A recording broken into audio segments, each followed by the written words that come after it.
For 2 decades, one man sat in rooms where secrets could topple governments, and no one knew he was writing it all down for the other side.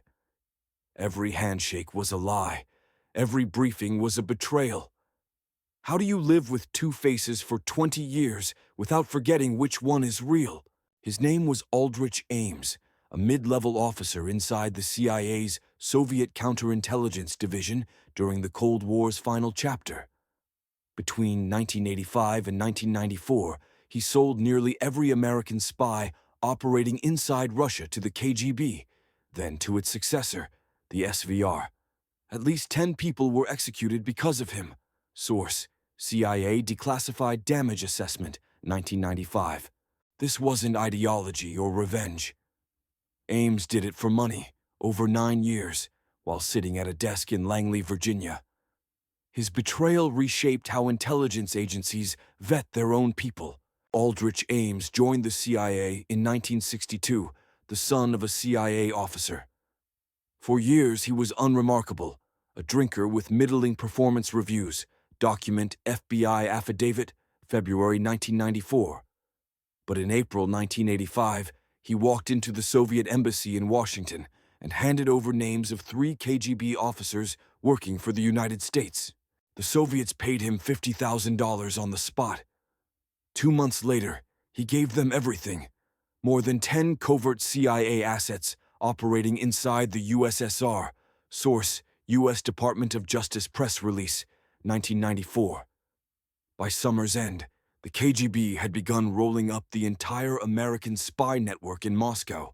Between 1985 and 1986, at least 10 Soviet citizens working for the CIA were arrested and executed.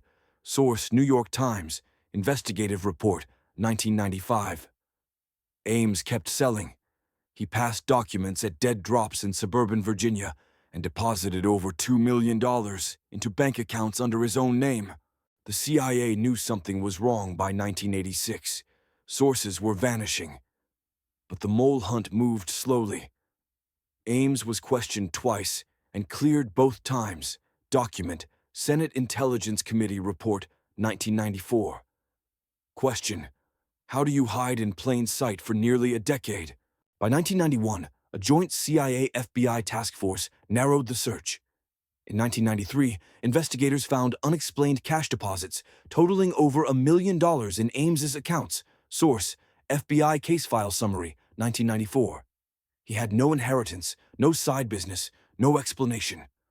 On February 21, 1994, FBI agents arrested Aldrich Ames outside his home in Arlington, Virginia.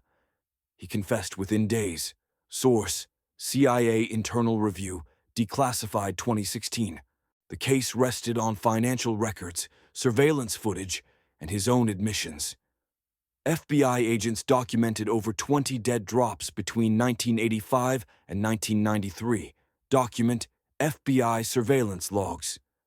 His bank statements matched known KGB payment schedules. Source: Federal Court Filings, 1994.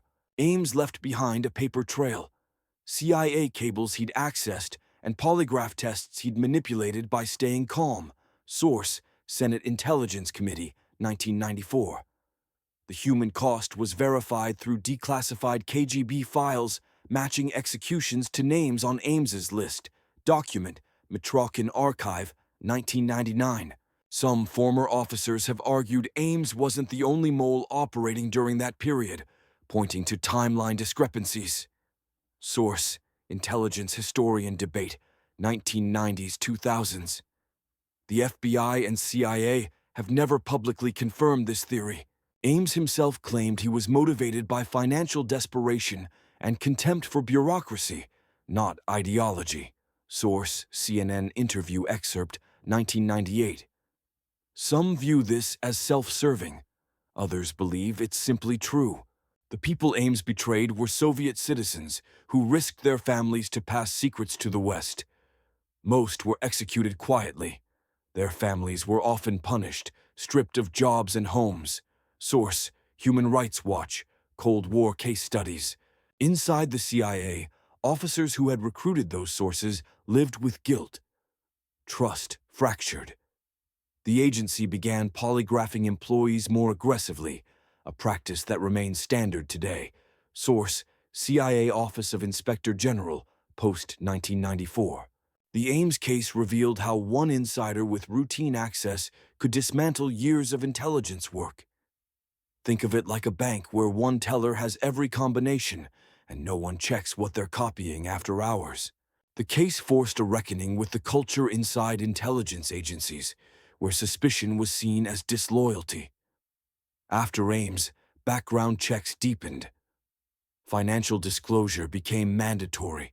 Source: Intelligence Reform Act, 2004, historical context.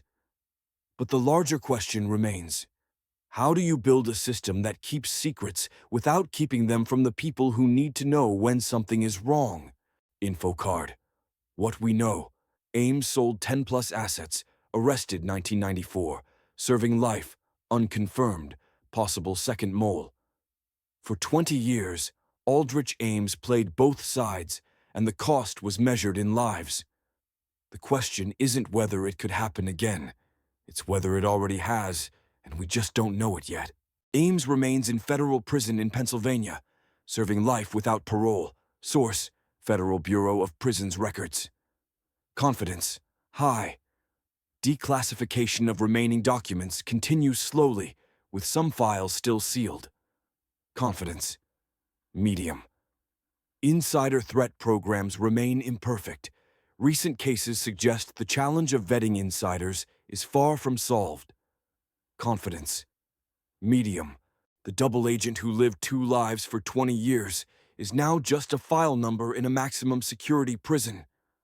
But the systems he exposed and the questions he left behind are still very much alive.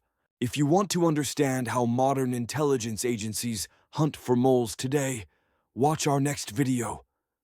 Inside the Secret Militia, Operating in Plain Sight. Source notes and disclaimer: this script is based on declassified U.S. government documents, court filings, Senate reports, and investigative journalism from the 1990s and 2000s. Some details remain classified or disputed. Information is current as of the sources cited.